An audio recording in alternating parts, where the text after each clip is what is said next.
करता हूँ कि इनको जन्नत में अला मुकाम हासिल हो, इनकी आत्माओं को शांति मिले और हमें इनकी ज़िंदगियों से कुछ सीखने का मौका मिले। बहुत बहुत शुक्रिया। अब मैं ऑनरेबल मेंबरान से गुजारिश करूंगा जो वो खड़े होकर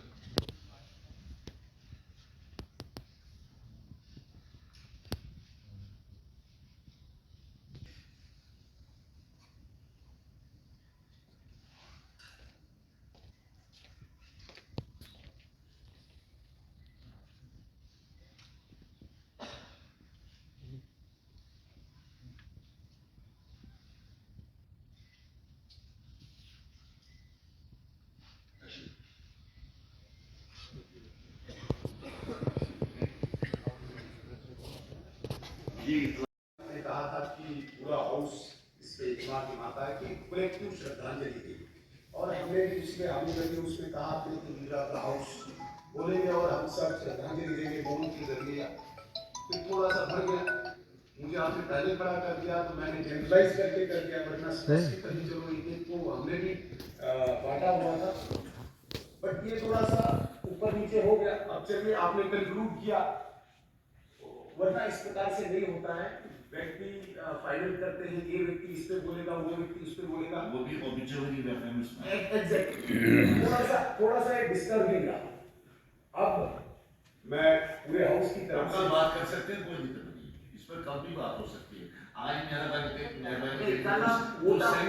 को जहर और कंद को कंद ही कहने वाला रहूंगा, ये मेरी ख्वाहिश है। और इसी वजह से जब हम आज याद करते हैं अपने बड़े रहनुमाओं को, इसमें प्रणब मुखर्जी साहब हैं, कई बार मुझे मौका मिला उनसे मिलने का when he was not in the office, लेकिन quite recently 2016 में जब हमारी रियासत खास तौर पर कश्मीर में काफ़ी हालात खराब थे, एक डेलीगेशन मिलने के लिए गया जिसमें उमर साहब थे और भी लीडर थे। तफसीलन बात हुई उनके ऑफिस में। सिर्फ इतना ही कहूँगा, क्या अपने ओहदे पर जो एक ऊंचा ओहदा हमारे इस सिस्टम में है, उनका कंसर्न रहा, उन्होंने कंसर्न का एक्सप्रेस भी किया कश्मीर के बारे में, जम्मू कश्मीर के बारे में, कागज पर